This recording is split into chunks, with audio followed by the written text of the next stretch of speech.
Good morning, students. My name is Mandeep Kaur from California Public School. Hope all of you are fine. Now let's start today's topic. We are doing the revision of 7th chapter. The name of the chapter is Linear Inequalities. Before starting this topic, I just want to tell you what we have already finished. We are doing its first worksheet, that is 7.1, and we already have finished this first 15th question. Now come to the next question of this worksheet, that is the 16th question of exercise 7.1. Again we have to solve 3x minus 4 by 2 is greater than equal to x plus 1 by 4 minus 1. We have to solve this inequality and represent the solution on number line. Represent the solution on number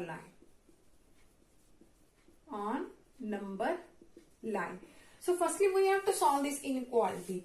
So here we have 3x minus 4 by 2 is greater than equal to, in this side we can take 4 as a LCM.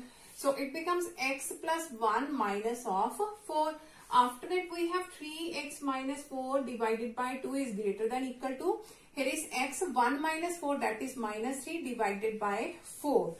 Now how can we remove the 2 and 4? If I will do its multiplication with 4 by doing its multiplication by 4, multiplying by 4.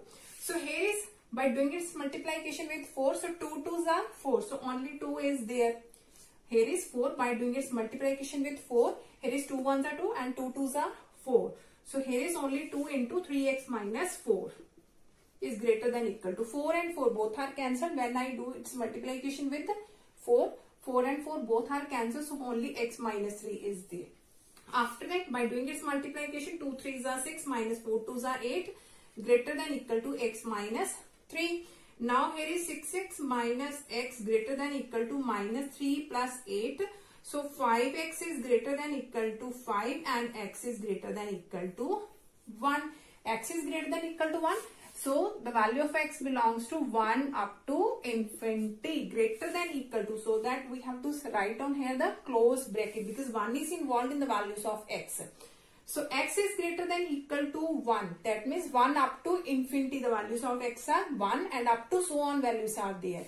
So our solution is 1 up to infinity, and by showing it on number line, in this side we have negative, here is positive infinity. So here is 0, 1, 2, in this side we have negative numbers. Now 1 up to infinity, that means from this to this. So our solution on number line is 1 up to infinity. Now 1 is included, so make here a dark circle and here a open circle. So on number line our solution is 1 up to infinity is there. Now come to the next question of this worksheet.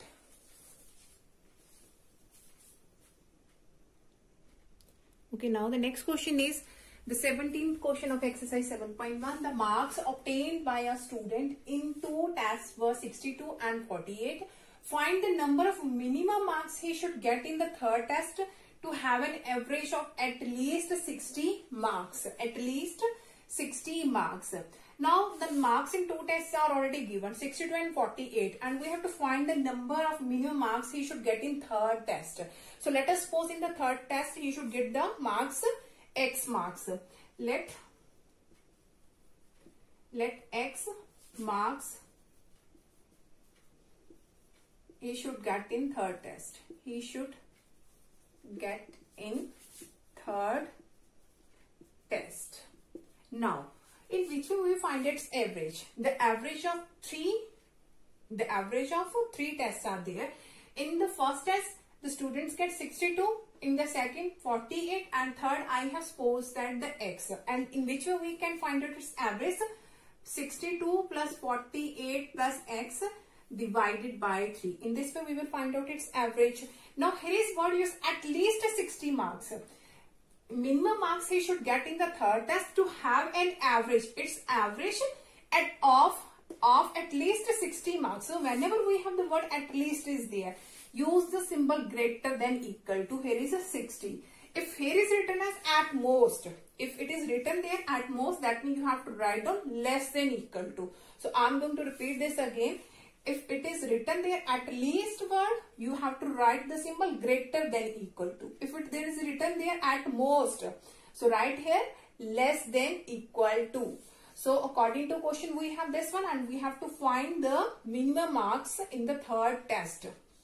So here we have 62 plus 48, that is 110 plus x divided by 3 greater than equal to 60.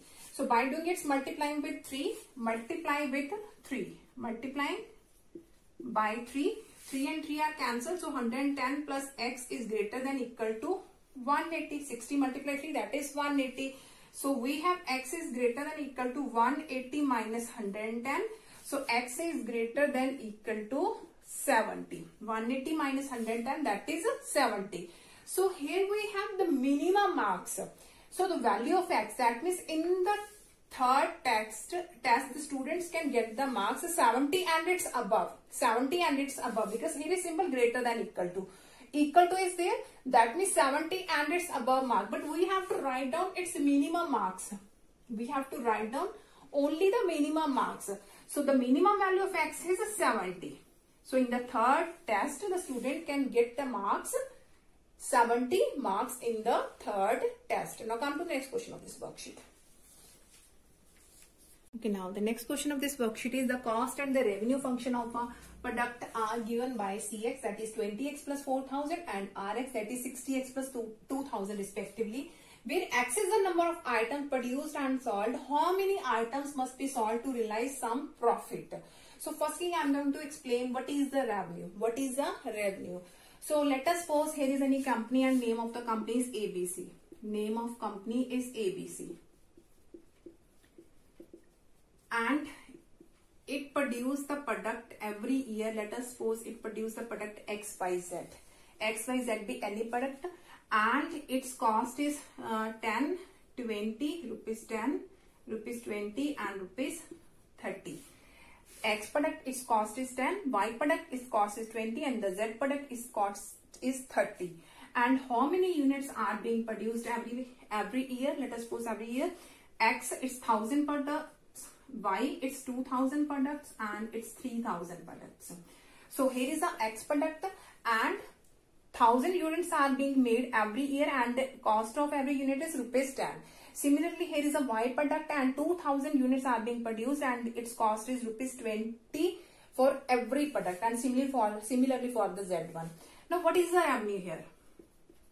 Revenue, that is equal to cost and into multiply its units. 10 into 1000 plus 20 into 2000 plus 30 into 3000. That means revenue is the total income of the company.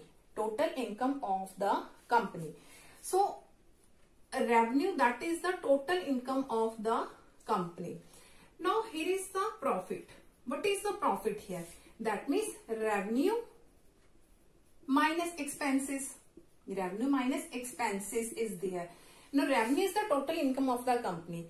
And what are the expenses?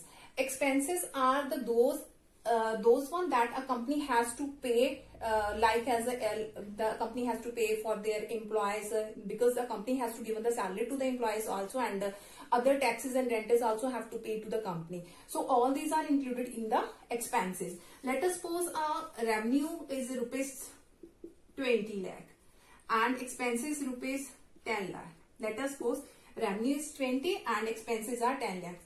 That means the net profit of the company is 10 lakh. 20 minus 10, that is a 10 lakh. That is the net profit of the company. So if we have, the company will be in profit in which condition? If its revenue is greater than its expenses, that means we can, it's CX. If revenue is greater than its cost, that means the company will be in the condition of profit. So here we have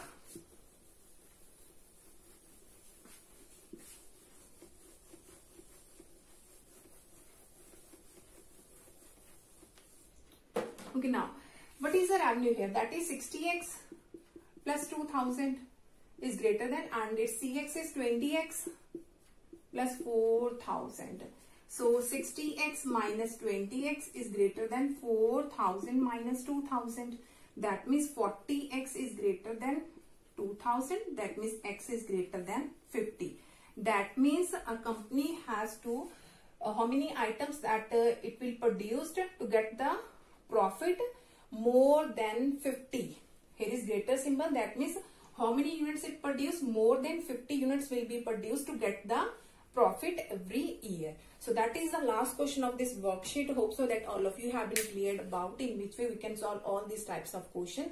Now for tomorrow we'll discuss the next worksheet of this question. The next worksheet of this chapter. Thank you so much everyone.